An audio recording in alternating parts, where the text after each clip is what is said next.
Paz e graça, pessoal, tudo bem? Professor Lico, mais um vídeo para o nosso canal. Curta, compartilha, deixa o seu comentário, deixa o seu like.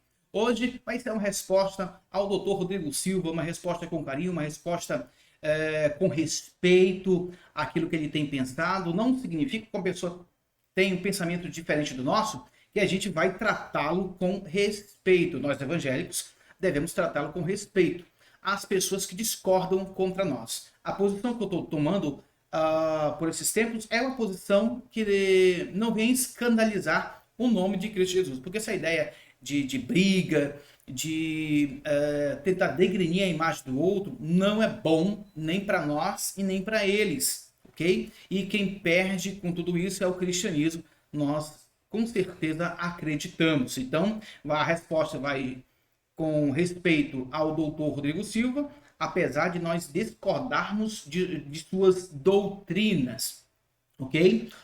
Eu tenho a tese do Dr. Rodrigo Silva, porque tem algumas pessoas que eu conheço, né, que nós entramos no diálogo e passou a tese do Dr. Rodrigo Silva para nós. Isso já faz há muito tempo, tá bom? Então vamos tratar algumas questões aqui interessantes. Você pode deixar o seu like, deixe o seu comentário. Estamos junto aí na língua grega e nós, como somos professores da língua grega, devemos também manter a nossa posição e a nossa opinião para você que nos assiste, para você que estuda também conosco, ok? Vamos colocar aqui o vídeo do doutor Rodrigo Silva, que vamos analisar algumas questões aqui interessantes.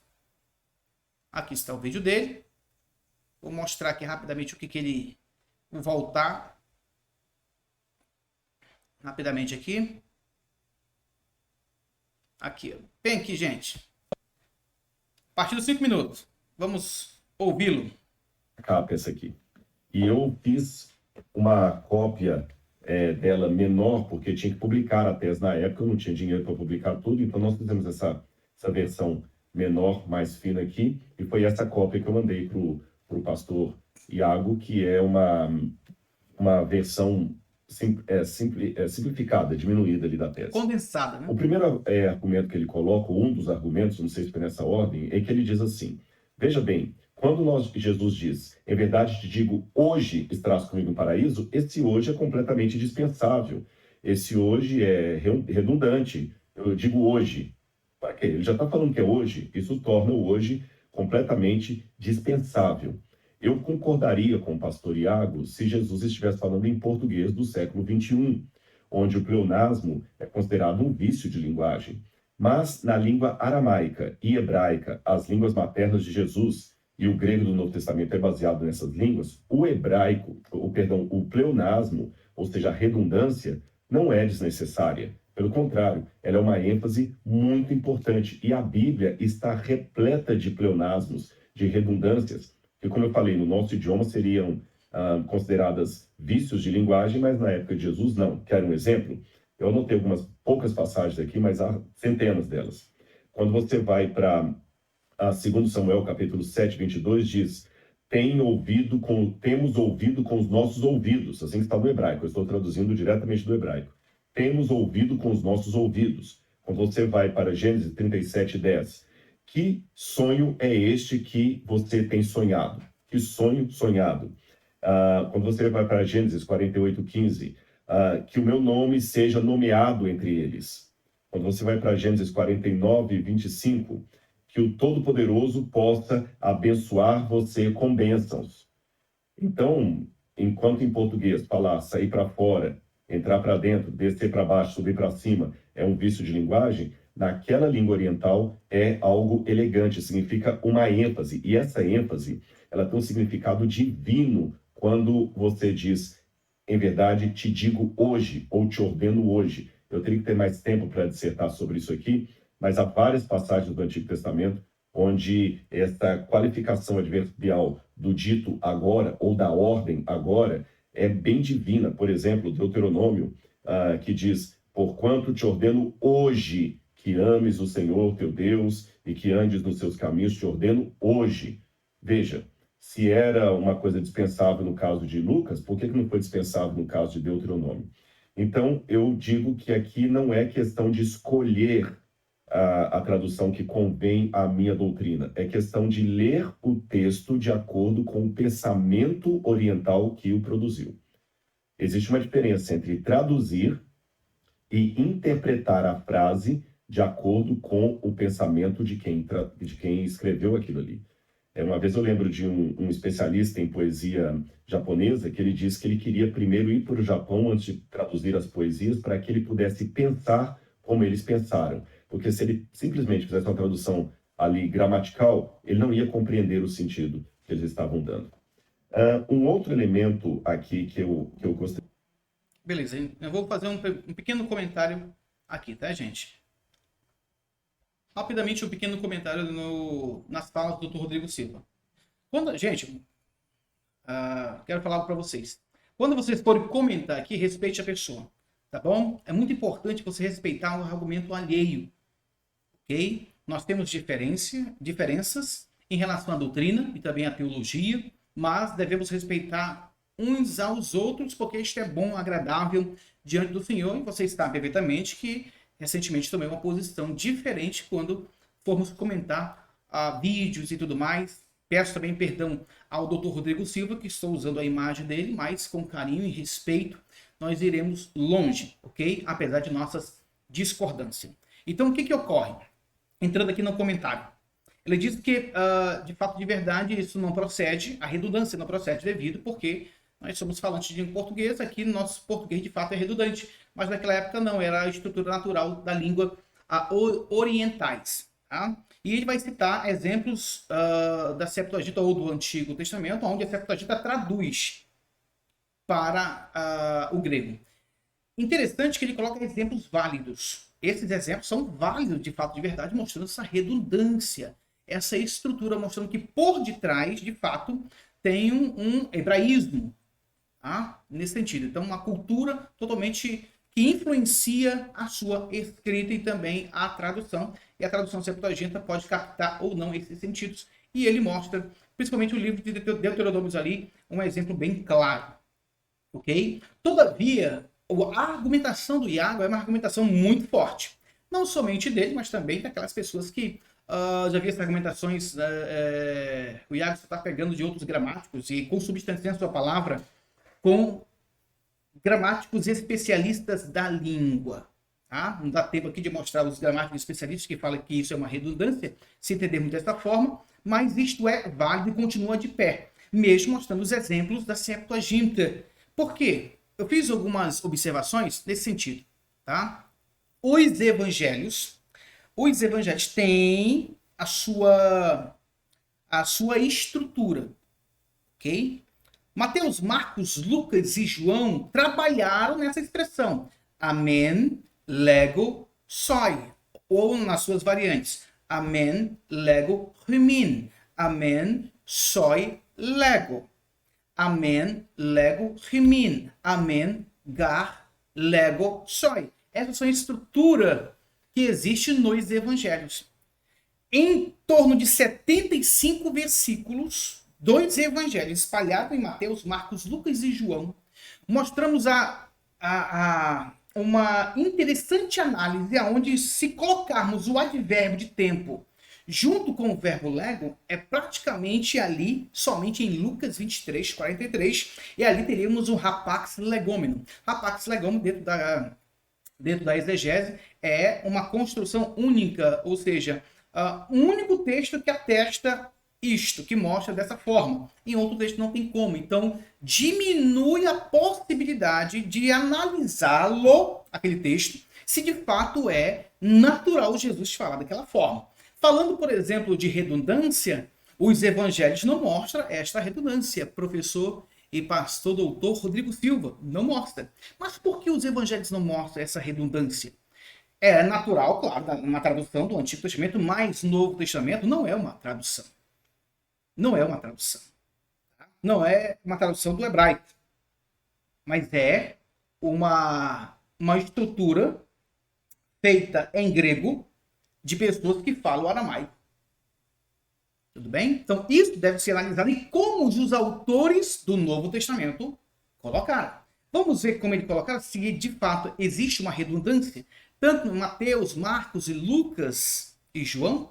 Vamos lá, vou mostrar algum pequeno trabalho para vocês, para que vocês possam observar. Aqui está meu nome, professor Euler Lopes, Lucas 2343, e aqui está a análise praticamente que eu fiz do software BibleWorks, Lucas 2343. Vamos analisar do 42 e 43 também, tá, gente? Mas essa construção Amen Lego Soi e suas variações, em 75 versículos das Escrituras, ou seja, dos Evangelhos, existem, tá? Por exemplo, Mateus 5,18. Amen Gar Lego Rimin. Gar é uma conjunção pós-positiva que tem que ser colocada dessa maneira aqui, ok? Mas ela não afeta a estrutura. Ó, Amen Gar Lego Rimin. Isso é uma estrutura de Mateus, beleza?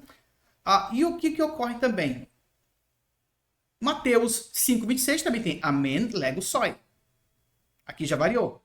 Amen Gar Lego Rimin. Amen Lego Soi. Mateus 6,2 diz aqui assim, ó, aqui, na parte de baixo. Amen Lego Rimin. Isso é uma estrutura muito interessante que observamos como os evangelhos estão trabalhando nesse sentido a expressão de Jesus, tá? Essa locução, isso aqui é uma locução dentro das expressivas de Jesus. Amen Lego Rimin. Mateus 6,5. Mateus 6,16, novamente, ó. Amen Lego Rimin. Mateus 8,10. Amen Lego Rimin. Observe que não tem outro qualificador do verbo após o pronome no caso dativo, seja singular ou plural. Aqui, Mateus 10,23. Aqui, ó. Amen Gar Lego Rimin. Ok?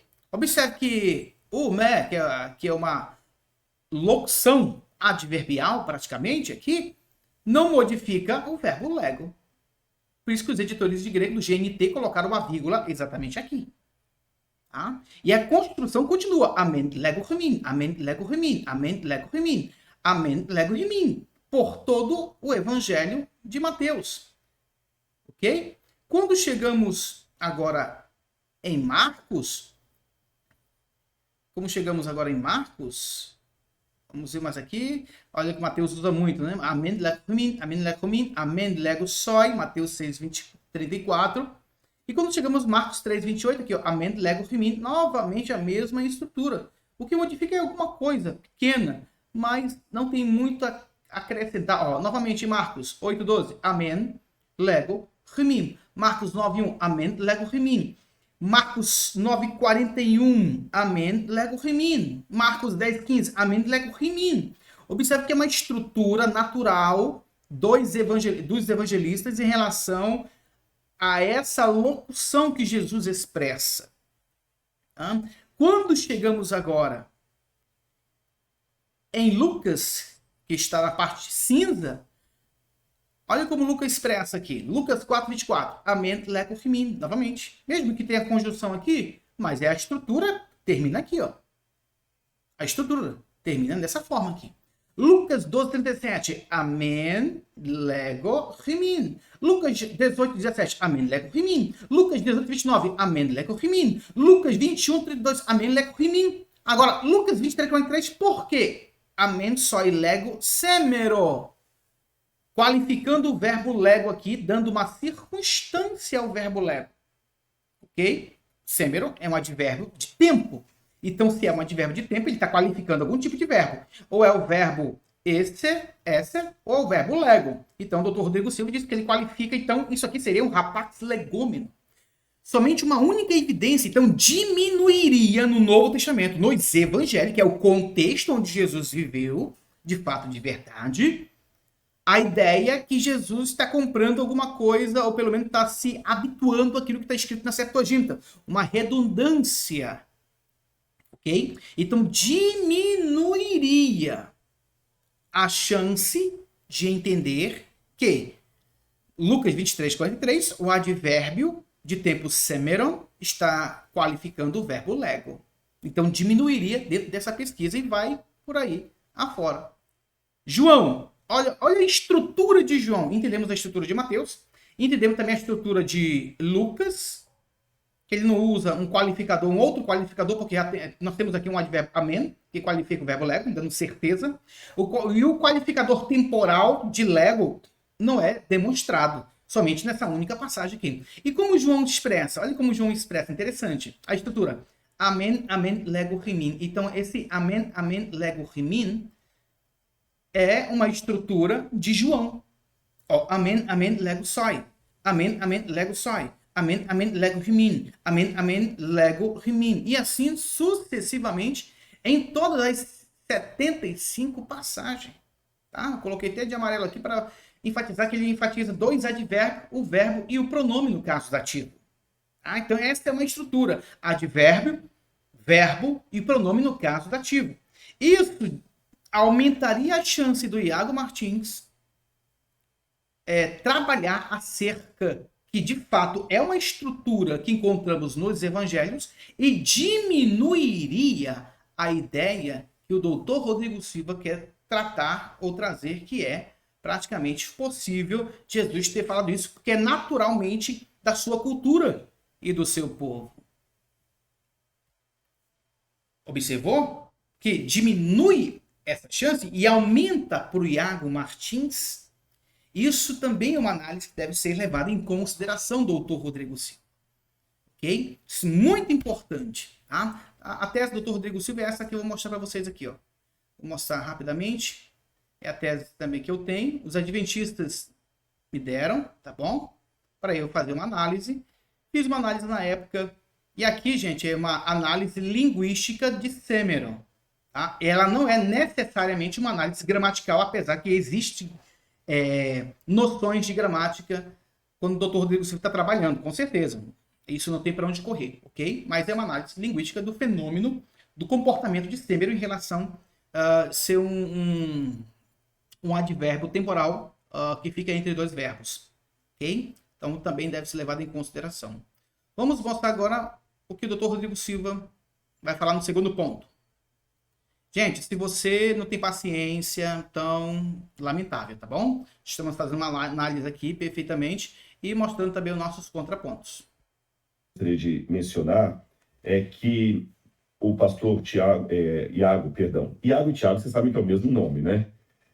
O pastor Iago, ele diz o seguinte, que várias vezes no grego ali, grego de Lucas especialmente, quando diz amen lego, em verdade te digo, imediatamente já vem a frase seguinte. E ele está certo. Só que temos que levar em consideração dois elementos aqui. Em primeiro lugar, quando se diz amen lego, já está misturando hebraico, amen, com lego, grego. Então eu já tenho que ver que tem uma atmosfera hebraica por detrás daquilo ali. E como o advérbio é apenas um qualificador do verbo, ele não altera nada a frase. Continua valendo a regra que ele falou. O que vem imediatamente depois segue na sequência. Seria mais ou menos como se eu dissesse assim, olha, eu proclamo, e toda vez que eu falo eu proclamo, e vem imediatamente uma sentença seguinte, como o pastor Iago falou. Eu proclamo a Bíblia, eu proclamo a palavra de Deus, eu proclamo as boas novas. Se eu colocar depois do proclamo um advérbio, que é um qualitativo do verbo, não vai mudar. Eu proclamo ousadamente a palavra de Deus. Eu proclamo veementemente a palavra de Deus. Eu proclamo entusiasmadamente, né? Entusiasticamente, melhor dizendo, a palavra de Deus. Esse entusiasticamente, veemente, todos são qualificativos do verbo proclamo. Então não altera nada.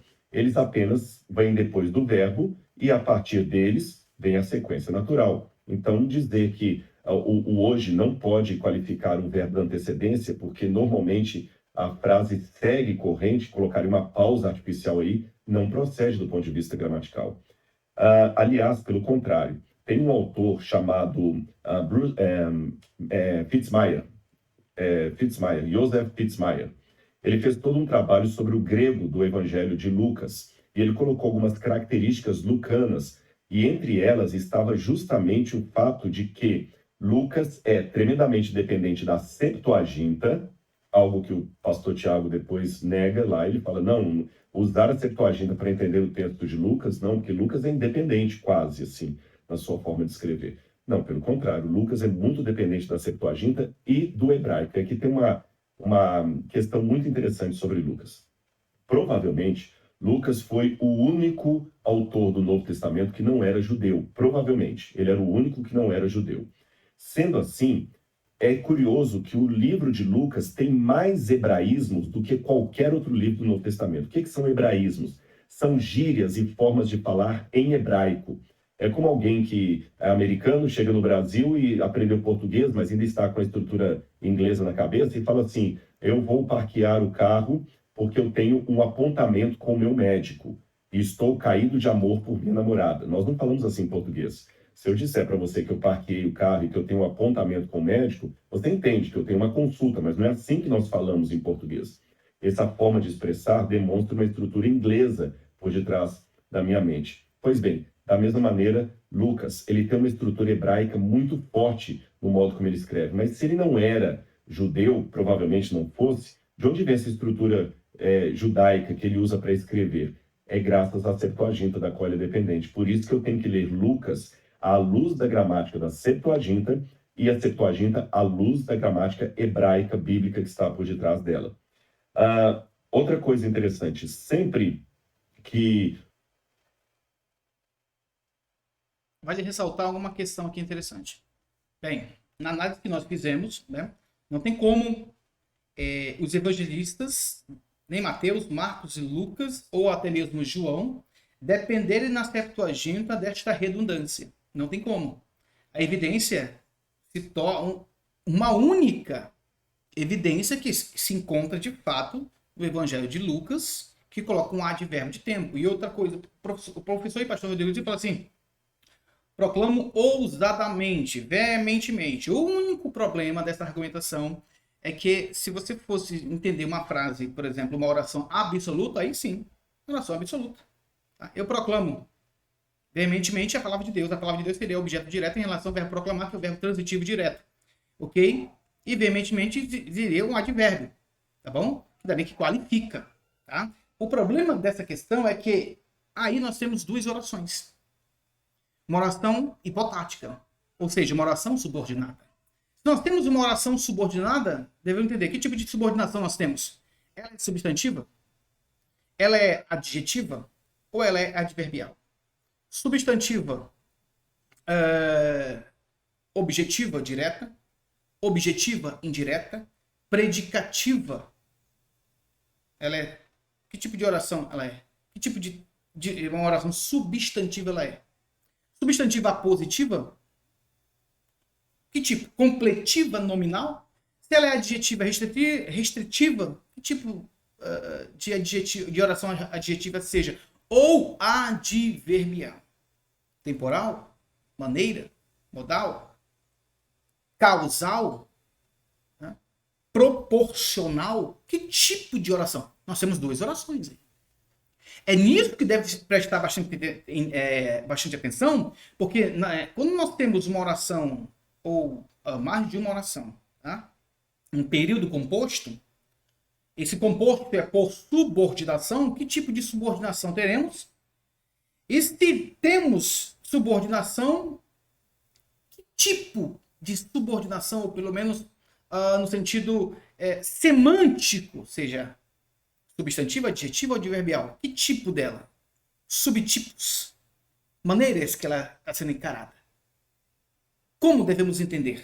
São duas orações. Uma oração que completa a outra oração. Uma oração é a oração principal. E a outra, que depende, é a oração subordinada. Então, os exemplos devem ser feitos dentro de orações subordinadas, chamamos em língua grega de hipotax. Então, isso também deve ser levado em consideração, que também não foi falado nem pelo Iago e nem pelo Dr. Rodrigo Silva, que eu já observei e fiz alguns apontamentos há um tempo atrás em relação a isso. Ok? Provavelmente esse vídeo terá uma segunda parte por causa das questões que eu estou levantando. Mas vamos ouvir aqui o Dr. Rodrigo Silva com todo carinho.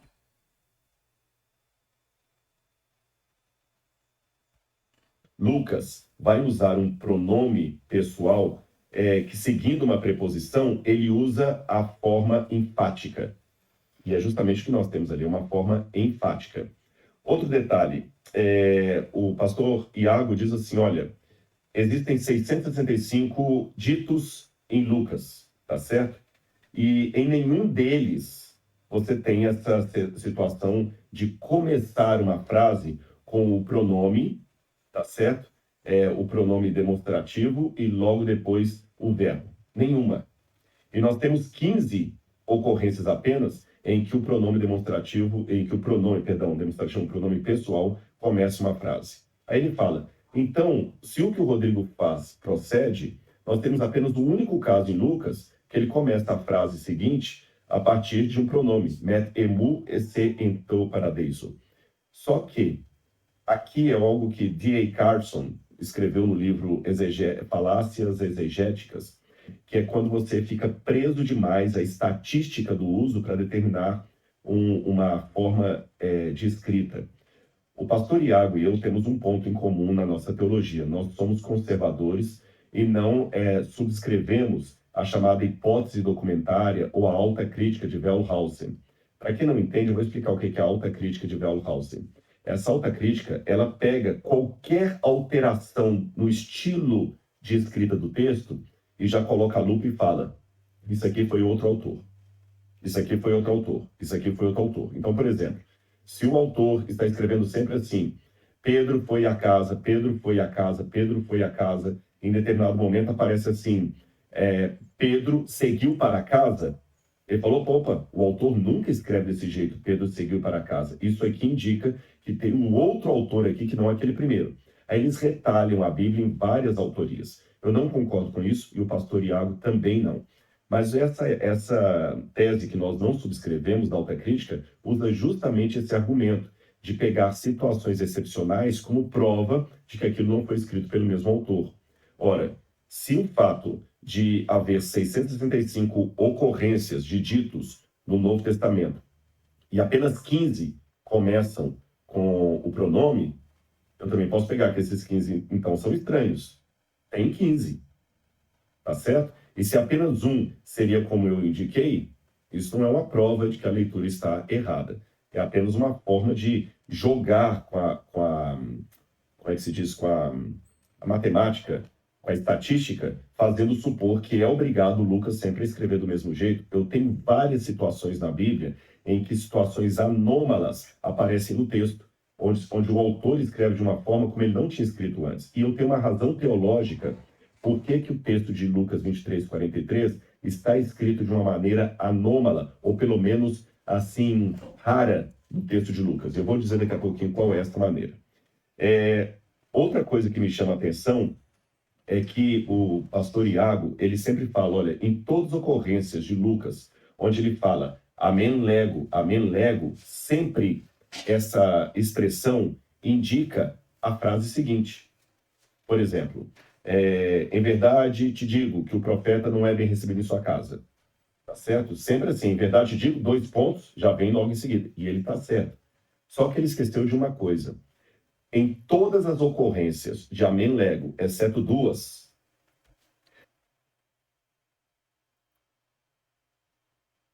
uma observação deve ser falada aqui. O doutor Rodrigo Silva está certo, tá? Nesse quesito, quando ele fala da estrutura onde deve ser dividida ou iniciar uma frase, iniciar uma oração. Lá tem as 2 orações. Eu já vi orações em grego, orações subordinadas ou paratáticas, ou hipotáticas, melhor dizendo, hipotáticas são orações subordinadas, que a oração começa com um pronome, praticamente, e uma preposição. Ou preposição e pronome. Mais coerentemente, preposição, pronome e preposição. Tá? Nesse sentido. Então, essas questões devem ser levadas em consideração.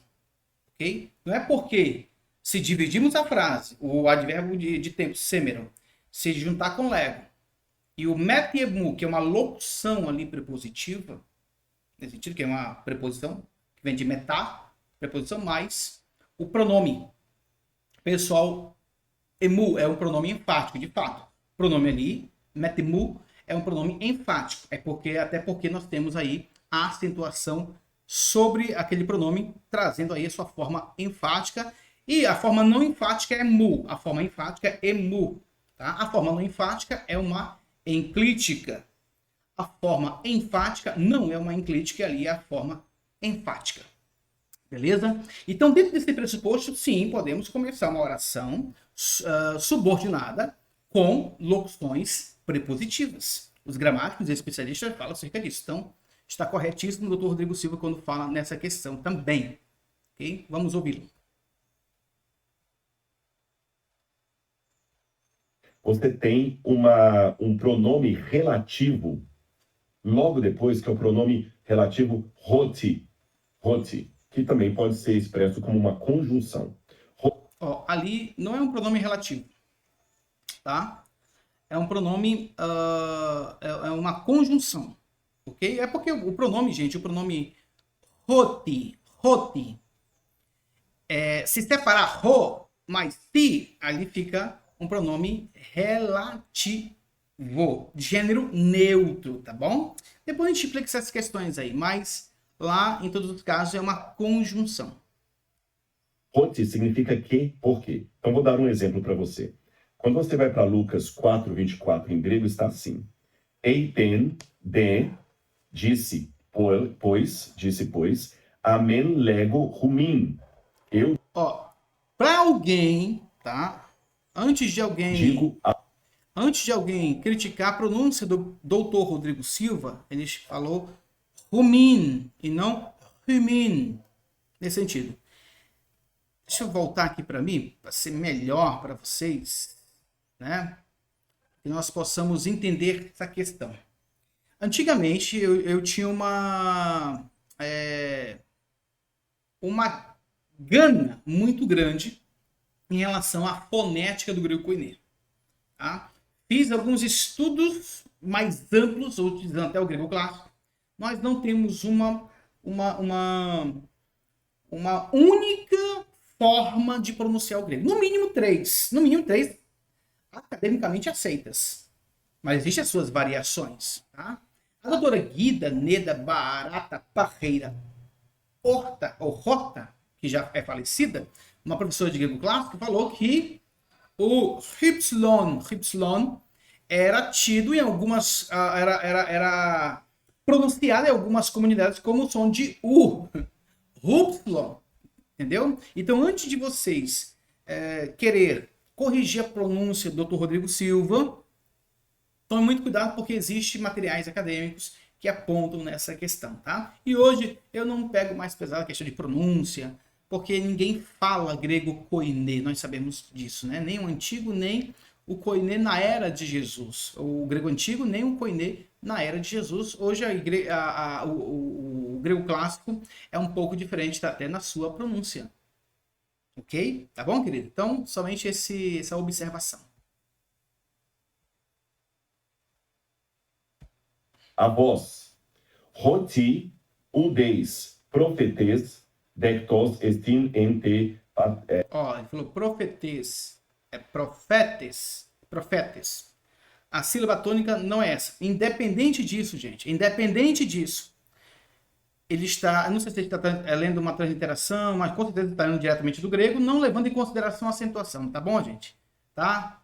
Não chega a dizer que a pessoa não sabe grego, etc e tal. Negativo. Ele escreveu uma tese de doutorado especialmente, né, abordando a língua grega. Ok? Seria muita prepotência ou presunção dizer que o Dr. Rodrigo Silva não sabe ler grego. Patride autu, o profeta não é bem recebido em sua terra. Jesus fala, em verdade eu digo a vocês, 2 pontos, que o profeta não é bem recebido em sua terra. Outro exemplo, Lucas 12:37. Amen lego rumin, hoti peritsosestai, kai anaklinei autóis. Em verdade, digo a vós que sereis cingidos, tá certo? Sereis cingidos e levantareis, sereis cingidos. Em verdade, vos digo que. E assim vai em todas as outras citações. Eu vou dar mais uma aqui só para guisa de ilustração. Lucas 18:17. Amen lego rumim. Hos an me dexetai te basileia. Em verdade, digo a vós, quem não receber no reino, não receber o reino, Ou seja, em todas as passagens, todas elas, vem, em verdade vos digo que, em verdade vos digo que, em verdade vos digo que. No texto de Lucas 23:43, não tem esse que. Está apenas o seguinte: Amen soi lego. Met emu semeron, met emu estendei paradiso. Em verdade te digo, hoje estarás comigo no paraíso. Aí eu perguntei ao pastor Iago, no áudio que nós trocamos, veja, se Lucas quisesse que as pessoas lessem o capítulo 43, capítulo 23, 43, como ele estava dizendo anteriormente, por que ele não colocou Roti ali? Tá certo? Porque se ele quisesse dizer que era para ler, em verdade te digo, que hoje estarás comigo no paraíso, por que essa foi a única vez em que Lucas não usou o pronome relativo Roti? Não sei.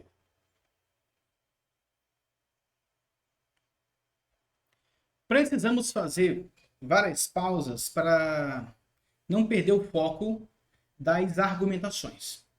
Ele falou assim, se Lucas quisesse entender ali que o semeron estivesse ligado ao verbo este no futuro, quem não colocou a conjunção roti? Não é pronome, é conjunção roti. Por quê? Simples fato, pastor. Porque a estrutura ela é um pouco diferente. Roti, como você bem falou, pode ser que ou porquê. Esse que aí, roti, no sentido de que, seria uma conjunção integrante. A conjunção integrante ela é muito usada para orações substantivas. Tá? Também ela pode ser usada para uma oração epesegética, uma oração explicativa nesse sentido. A conjunção roti pode ser usada numa oração subordinada adverbial causal, que indica pois ou porquê. Então, diante dessas orações, deve ser levado em consideração, porque Lucas não poderia usar. Ok? Não poderia usar. Tá? Então, isso devemos olhar com carinho. Por que ele não usou a conjunção roti? Porque a oração que está ali não é uma oração, pastor, substantiva. Pode ser substantiva? Sim, pode ser substantiva. Mas se colocar praticamente a conjunção roti ali, se colocarmos a conjunção roti, vou até melhorar, ela pode ser substantiva, colocando ou não a conjunção roti. Tá? A conjunção integrante roti. Em verdade, te dito que hoje estarás comigo no paraíso. Beleza? Então, podemos entender ali que a oração muda, que é uma oração substantiva. Substantiva, objetiva, direta. Nesse sentido, sem a ausência da conjunção, podemos entender uma oração substantiva, objetiva, direta, sem a ausência da conjunção. Não há necessidade no grego ter uma conjunção ou não ter, para que o sentido semântico dela seja substantiva, adjetiva ou adverbial, deve ser entendida ou compreendida. Não precisamos disso. Entendeu? Então, isso deve ser levado em consideração. Por isso que muitas traduções, você vai falar depois, muitas traduções traduzem assim: em verdade te digo que hoje estarás comigo no paraíso, entendendo que era uma oração substantiva, objetiva, direta. Claro, orações subordinadas, hipotáticas, né, no período composto. Isso deve ser levado em consideração também, tá? Porque tem gramáticos e especialistas e tradutores que enxergam essa leitura, mesmo não tendo a conjunção. Tá? A conjunção não torna necessário o sentido semântico, impedido que o sentido semântico de uma oração seja impedida. Não, negativo. Tá? Ela pode mostrar duas opções. Beleza? E se colocasse, por exemplo, o roti no sentido de causal, seria pois ou porquê. Pois ou porquê. E a conjunção introduz melhor dizendo, a oração subordinada. A conjunção, ela ajuda a introduzir o período, ou pelo introduzir a oração. Tá? A estrutura, no mínimo nós temos 4 estruturas no grego. Orações participiais, orações infinitivas, que no português seria praticamente reduzidas, né? Orações conjuntivas, porque vai usar uma conjunção. Orações relativas, porque vai usar um pronome relativo. Tá? E também pode ser, dentro dessa quarta, pode entender também como advérbios. Uma oração introduzida por advérbios. Não somente o Wallace fala isso, não somente, por exemplo, o William Suffolete, Douglas Chamberlain, mas também Alexandre Júnior, dentro do seu manual, Valdir Carvalho Luz e outros gramáticos nesse sentido. Ok? Então, isso deve ser levado em consideração também. Tirando a conjunção, que tipo de possibilidade nós temos? Duas possibilidades. Ou ela é uma oração adverbial, ou uma oração substantiva, objetiva direta, ou ela é uma oração adverbial temporal. Já dei para vocês as duas possibilidades gramaticalmente, ali, sintaticamente também. Então, por isso que não é válido a argumentação, porque Lucas não colocou a conjunção. Porque se ele colocasse a conjunção, provavelmente seria uma oração substantiva. Tá? Ali, com a conjunção, de fato, já daria uma ideia de uma oração substantiva. Porque do jeito que está, uma oração causal não poderia. Ok? Sem a conjunção, pode ser substantiva ou adverbial temporal. Tá? Então, essas são as questões que devem ser analisadas. Vamos olhar mais uma vez. Gente, esse vídeo é um pouco longo, tá? Eu estou analisando as falas do Dr. Rodrigo Silva. Tenha paciência conosco. Está terminando. Seria um indicativo que ele queria que os leitores lessem aquele texto diferente dos anteriores? E uma notinha de rodapé aqui. Eu sei que alguém vai, talvez, pegar assim, o Rodrigo está falando mentira, porque na Bíblia está o quê? Em verdade, digo que hoje estarás no paraíso. Mas o pastor Iago pode confirmar para você, esse que não está no original grego. Quem colocou esse que aí foi o tradutor da Bíblia de Jerusalém, o tradutor da João Ferreira de Almeida, o tradutor das Bíblias modernas, tá certo? No original grego não tem esse que. Então, vou repetir a minha pergunta aqui. Bem, gente, não tem... Por que os tradutores colocaram? Porque eles entendem que a oração é uma oração substantiva, objetiva, direta. Por português, há necessidade de colocar o que por português. E isso as traduções fizeram, tá? Muitas traduções fizeram. Por isso que há necessidade, porque eles entendem que aquele período ali, o período composto por subordinação, existe uma oração principal e outra existe uma oração subordinada, tá? Já expliquei anteriormente. Tá? Todas as vezes que Lucas usa a expressão amen soi lego, ou amen lego rumin, em verdade te digo, ou em verdade digo a vós, tem um que depois. Roti, exceto, como eu falei, no caso de Lucas 18, 17, que diz o que traz o qual ou quem, que é a mesma coisa, tem a mesma função. Mas quando chega em Lucas 23, 43, Lucas não coloca esse que seria o esperado, caso ele quisesse que as pessoas lessem, em verdade digo, que hoje estarás no paraíso, porque foi assim que ele usou em todas as frases anteriores. Existe mais um elemento aqui que eu acabei não passando isso para o pastor Iago, eu vou mencionar rapidamente com vocês aqui. Quando a gente lê Lucas 23, 43, no Textus Receptus, que é um manuscrito grego usado por Erasmo de Roterdã, e compara com o texto alexandrino, que é mais antigo, a gente descobre uma coisa interessante. No Textus Receptus está assim, Kai eiten autor roi Jesus, e disse a eles Jesus, acrescento Jesus, e fala assim, Amen lego sois semero met emu. Em verdade, digo a ti hoje, comigo estarás no paraíso. O texto alexandrino mudou ligeiramente isso aí. Aliás, mudou até antes, porque ele é mais antigo que o texto Receptus. Kai eiten autor, amen soi lego.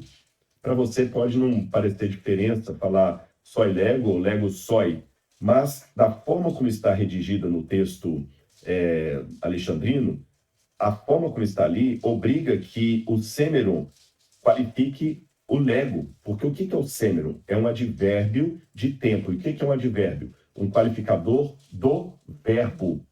E o copista do texto alexandrino fez questão, enquanto outros manuscritos colocavam o semeron entre dois pronomes, em verdade, digo a ti, hoje, comigo estarás, ou seja, hoje fica entre ti e comigo. O texto alexandrino mudou a ordem e colocou, em verdade, ti, digo, hoje, comigo estarás. Então, o Semeron está mais próximo do Lego do que com... Bem, vale ressaltar que eu estou aqui com o códice alexandrino, tá? Ok? Estou também com o códice sinaítico, aqui é o sinaítico, no século IV, sinaítico, e o códice alexandrino aqui, beleza? Vamos analisar essa fala do Dr. Rodrigo Silva, códice alexandrino. Vamos aproximar justamente para que vocês possam entender. Esse é o códice. Estou na biblioteca de Daniel Wallace, okay? Onde ele faz também as observações do manuscrito, seja papiros, códice e assim por diante, para você observar. Quiser ir vendo aqui no site de Daniel Wallace, aqui, Daniel Wallace, tá? E faça suas pesquisas. Vamos mais rápido aqui, rapidamente. Olha aqui, começa aqui, ó. Amém. Deixa eu aumentar de novo para que vocês possam... Isso. Mais próximo, né? Presta atenção, devagarzinho, gente. Amém. Para quem não entende grego vai ficar difícil, mas me ouçam, por favor. Ó, amém. Amém. Lego. Lego. Soi. O códice alexandrino, Dr. Rodrigo Silva, coloca, sim, o pronome soi, lego soi, o pronome depois do verbo lego. Ele não coloca o advérbio de tempo semeron, aqui ó, semeron, semeron, junto com o verbo lego. Esse códice não, tá? Esse códice não coloca. Esse códice é do V século. Anteriormente ao texto recépito, mas ele está concordando a leitura.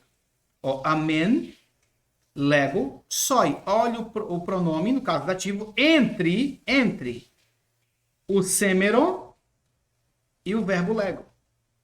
O semeron está mais próximo do verbo este. Do verbo este, tá aqui, ó, esse. Estarás. Entoparateiso. Entoparateiso. Entoparateiso, ou seja, estarás comigo no paraíso, tá? Metemu, metemu. Comigo no paraíso, tá? Então, esse códice, que é um códice, aqui está a informação dele, códice alexandrino, do V século, não traz essa leitura que o Dr. Rodrigo Silva trouxe. Eu acredito que ele ficou confuso. Da mesma forma, um dos manuscritos mais antigos do século IV, que é o Códice Sinaítico, tá? Códice Sinaítico, ele traz uma leitura interessante aqui. Aqui, ó. Novamente aqui, ó.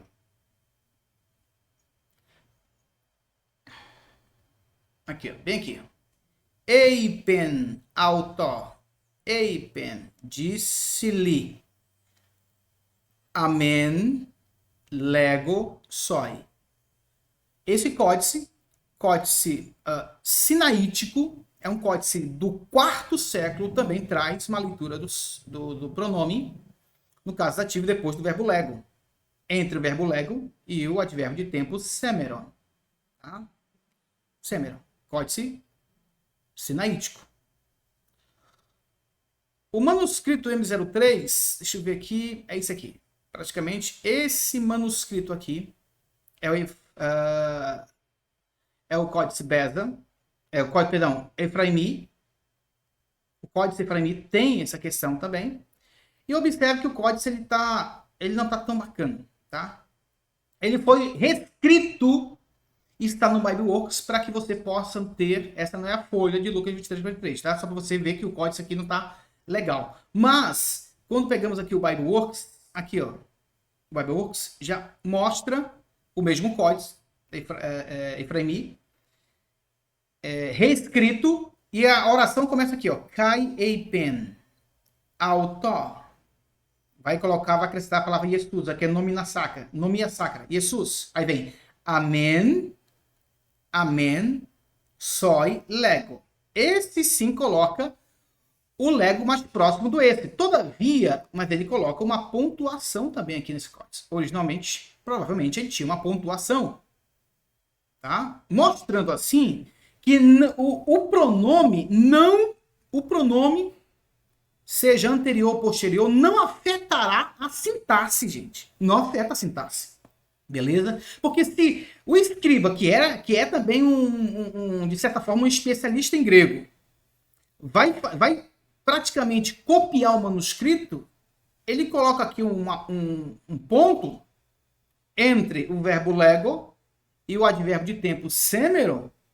Se ele entendesse, por exemplo, que o soi anteriormente faria essa junção de verbo mais o advérbio de tempo subordinado, ou pelo menos linkando com o verbo lego, ele não poderia colocar um ponto aqui.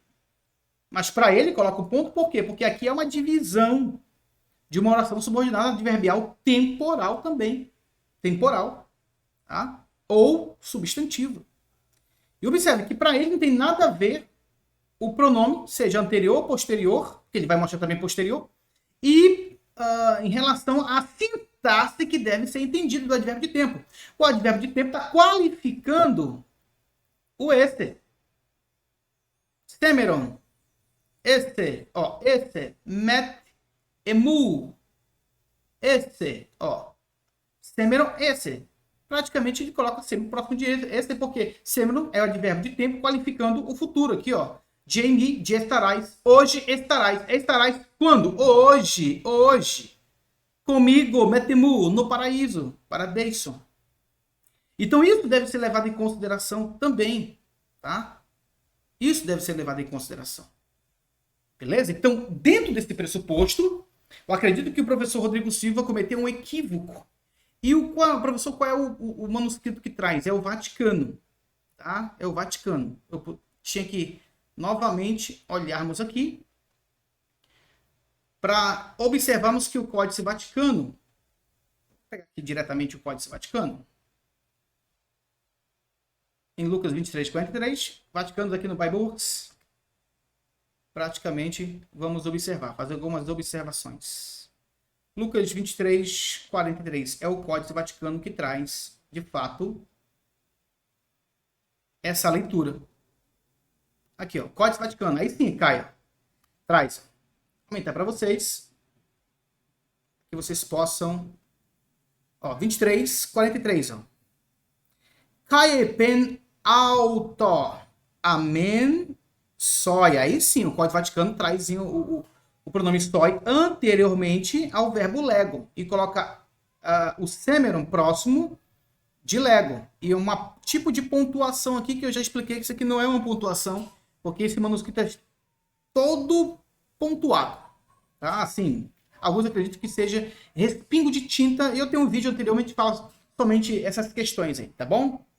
Vá no meu canal e eu observo essas questões. Então, o que ocorre? Não alteraria uma leitura, tá? Não alteraria uma leitura. Nesse sentido, o pronome, mas é o Códice Vaticano que traz essa leitura do pronome, no caso dativo, anteriormente ao verbo lego, tá? Somente uma observação para vocês aqui. E vamos analisar mais de perto aquilo que o Dr. Rodrigo Silva está falando. Estamos terminando, pessoal. Calma aí. Com estarás. Entre o semeron e estarás, você tem um met ali comigo, né? Que seria o comigo. A ideia é esse met, emu, esse, comigo estarás no paraíso. E o copista do texto alexandrino, de propósito, colocou o soi antes do autor, antes do amém, perdão, e colocou o semeron logo junto ali com o lego, indicando que ele deveria qualificar aquele verbo.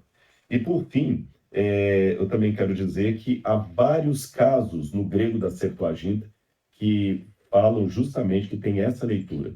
E o pastor Iago reconhece isso. Ele só não reconhece que nós possamos usar a Septuaginta como pano de fundo gramatical para ler Lucas. E eu digo que podemos e devemos, porque há muito da estrutura gramatical da Septuaginta em Lucas. E a descoberta gramatical que eu fiz analisando o texto grego da Septuaginta e outros textos também, é que quando o advérbio hoje aparece ali semeron, de maneira dúbia entre dois verbos, em todos os casos ele qualificou o verbo da antecedência. Além disso, a ausência dessa conjunção roti também é significativa. Eu não posso abrir mão dela. Bom, essa aqui é uma análise técnica, porque que eu tenho uma discordância gramatical do que o pastor Iago falou, mas é comum. Bem, pessoal, aqui ele termina, tá bom? Acerca da sua opinião em relação ao vídeo do professor Iago Martins. E eu somente observei algumas questões, tá? Quero levar esse assunto para um assunto mais profundo da sintaxe da língua grega, analisando as orações, ok? Se você quer que eu observe, traga de forma bem mais profunda, analisando as estruturas que nós temos, substantiva, participiais, infinitivas, conjuntivas e relativas, que é uma estrutura que existe no grego, e podemos introduzir uma oração adverbial temporal com advérbio de tempo, não somente com infinitivo, particípio, mas também com advérbio de tempo, tá? Ou com advérbio nesse quesito. Beleza? Se você quer que eu faça uma análise mais profunda, irei fazer, mas antes disso, comente aí, deixe o seu like, mostre o que você achou, o que você entendeu. Eu poderia mostrar para vocês algumas coisas que eu iria pegar aqui, ó. Tá pronto, só que o tempo não nos permite. Eu estou na iminência de uma viagem, gente, eu ia pegar todo esse texto aqui, analisar parte por parte dentro do discurso que existe aqui, que aqui é um discurso direto, ok? Um discurso direto que existe aqui, ó. E isso deve ser analisado. Kai penaltor, distili, amen lego, semerometemu estendo paradeiso. Isso deve ser entendido. É uma oração substantiva? Substantiva? Deixa eu trocar aqui rapidamente. Para você, é uma oração substantiva? É uma oração adverbial? São as duas principais, ok? Nesse quesito, como analisar estruturalmente, como chegar a uma conclusão, porque o autor ou os editores colocam uma vírgula no texto grego deles, depois do verbo lego. Por que ele coloca essa vírgula? Existe uma explicação razoável, sintática? Aqui também era para colocar uma vírgula. Aqui, ó. Iesu minestemu, vírgula, rotan eotes, estem basileiasu. Basileiansu. Isso. Jesus, minestemu, ou seja, lembra-te de mim. Rotan, quando? Eotes, estem basileiasu.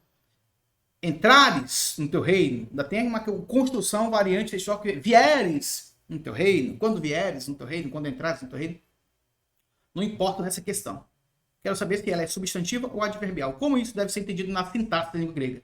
Isso é um grego, claro, mais avançado, tá, gente? Mas também dá para compreender perfeitamente as suas estruturas. Comente aí, deixe seu comentário, deixe o seu like, deixe as suas observações, que futuramente eu irei abordar esse tema de mais profundamente, mas também convido o Iago Martins, o Dr. Rodrigo Silva, para uma conversa, um diálogo de Lucas 23:43 de forma mais avançada, dentro da sintaxe da língua grega, de todos os pormenores que existem na língua, para mostrar de fato, de verdade, que como deve ser entendido, como os gramáticos especialistas entenderam essas orações, ou esta oração.